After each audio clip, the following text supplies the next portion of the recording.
برهام باء وراء ألف ثم ها ميم مجل فيض تيجان جخن نينان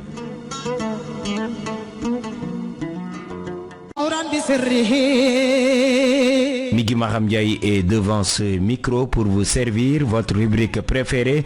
Le Sénégal dans l'histoire vous propose dans ce numéro un focus sur un grand érudit de l'islam, le détenteur de la Faïda, El Hadj Ibrahima Niass dit Baye Niass, un homme mystique, un érudit accompli dont sa popularité dépasse les frontières. Pape Alioune Sarr, Baye Niass reste une perle rare pour les musulmans, un guide spirituel dont sa science et son savoir ont ému le monde entier. Il est celui que Cheikh Ahmed Tidiane Chérif annonçait, celui que la communauté islamique attendit. Le détenteur de la Faïda a inondé l'islam et surtout la tariqa Tidiane à des peuples venant d'horizons divers. À Cheikh Maulana Baye Niass, tout miracle est possible. Par une prédiction, il est devenu une révélation qui transcende les âges, les époques, mais également les frontières. Adulé ici, Baye Niass est aussi vénéré ailleurs. Il est né le 8 novembre 1900, correspondant au jeudi 15 du mois de Rajab 1318. C'est un mois béni qui a accueilli ainsi un homme saint. Baye Niass fait sa formation religieuse à Taïba Niassène très tôt. Il maîtrise le Coran, étudie l'exégèse, le droit musulman, l'arabe, la métrique et la rhétorique. En témoigne son premier livre, Ruhul Adab, ou l'esprit de la bonne conduite, qu'il a publié à l'âge de 20 ans. Oui, très jeune, Baye Niass savait la voie à prendre et sur ce chemin, le nom de Dieu est sa seule boussole.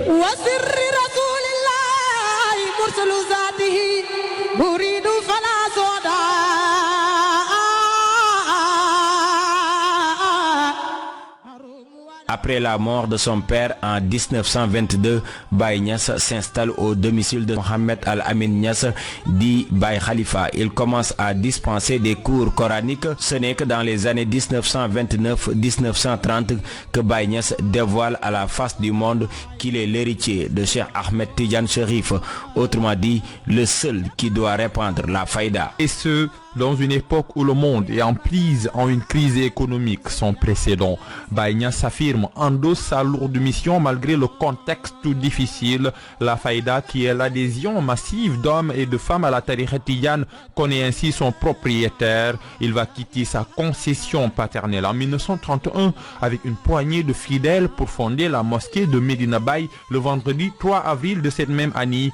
Mais la vie de Baye Niass va prendre une haute tournure en 1937, date qui coïncide avec son premier pèlerinage au lieu saint de l'islam. Son aura internationale s'agrandit, de grandes personnalités dans le monde font de Baye Niass leur guide spirituel. D'ailleurs, lors de son séjour au Nigeria en 1946, Baye Niass va de plus en plus accroître sa popularité en propageant sa faïda à des millions d'adeptes qui vont s'agréger à son mouvement.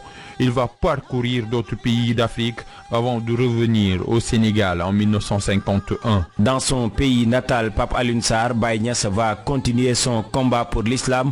En 1961, il s'oppose contre le déplacement du sanctuaire musulman par des autorités saoudiennes, proteste également contre la décision de Habib Bourguiba qui voulait interdire la polygamie en Tunisie, et surtout Baye Niass défend les valeurs cardinales de l'islam lors des discussions sur le code de la famille au Sénégal en 1971, ce qui fait de lui un homme multidimensionnel, n'est-ce pas, Pape Alioune Sarr? Sa profondeur de son savoir n'était pas réservée à l'islam. Baye Niass était aussi un homme de la cité. Il trempait sa plume pour défendre la bonne cause. Fin lettré, il était également un guide moderne à cheval entre le pouvoir spirituel et celui temporel. Son discours de 1968 consacré à la jeunesse reste gravé dans les mémoires. Il penche pour une jeunesse cultivée, toujours à la quête de la connaissance. Le savoir est sa seule arme. C'est cet amour de la sagesse qui lui a valu d'être le premier noir africain à diriger la prière dans la mosquée d'Al-Azhar en Égypte en 1960.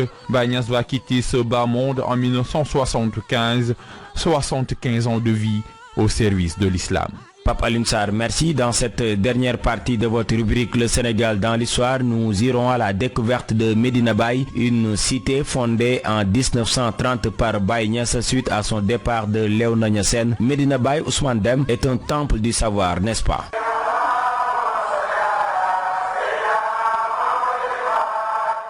Les chants religieux et les versets du Coran distillés à travers le haut-parleur de la grande mosquée rythment le quotidien des habitants de Medina Baye. Un nom inspiré de Medinatul Munawwara du prophète Mohammed, paix et salut sur lui. La création de la cité religieuse de Medina Baye montre un parallélisme entre l'exode de Baye Niass en 1930 de Léona Niassène vers Médina et celui du prophète Mohammed de la Mecque vers Médine. Une étape historique dans la vie de Cheikh al-Islam dit Baye, mettant en exergue son amour et sa dévotion envers le sceau des prophètes Mohammed, paix et salut sur lui. À l'origine, Medina Baye était un gros village délimité par les quartiers de Sam et Medina Mbaba. Aujourd'hui, la cité religieuse s'est beaucoup métamorphosée et connaît une extension fulgurante grâce à l'expansion de la Faïda. À l'instar des autres cités religieuses du Sénégal, les décisions concernant la localité relèvent de la compétence du khalife général. Néanmoins, il existe un chef de quartier, lui aussi membre de la famille, mais ses prérogatives sont limitées. Medina Baye se trouve être la cité la plus cosmopolite du Sénégal. Presque toutes les langues du monde y sont parlées, de l'arabe au français en passant par l'anglais. Temple du savoir et de la connaissance, Medina Baye, qui a été fondé par Cheikh Ibrahima Niass, dit Baye, a formé des savants et des érudits mondialement reconnus à travers leur éloquence, leur maîtrise du Coran et des préceptes de l'islam. La cité religieuse de Medina Baye dispose d'une école élémentaire française, 2 écoles franco-arabes, 2 instituts supérieurs de formation, l'Institut El Hadj Abdoulaye Niass et l'Institut africain-américain de feu Imam Hassan Cissé, qui regroupe aujourd'hui une quinzaine de nationalités du monde.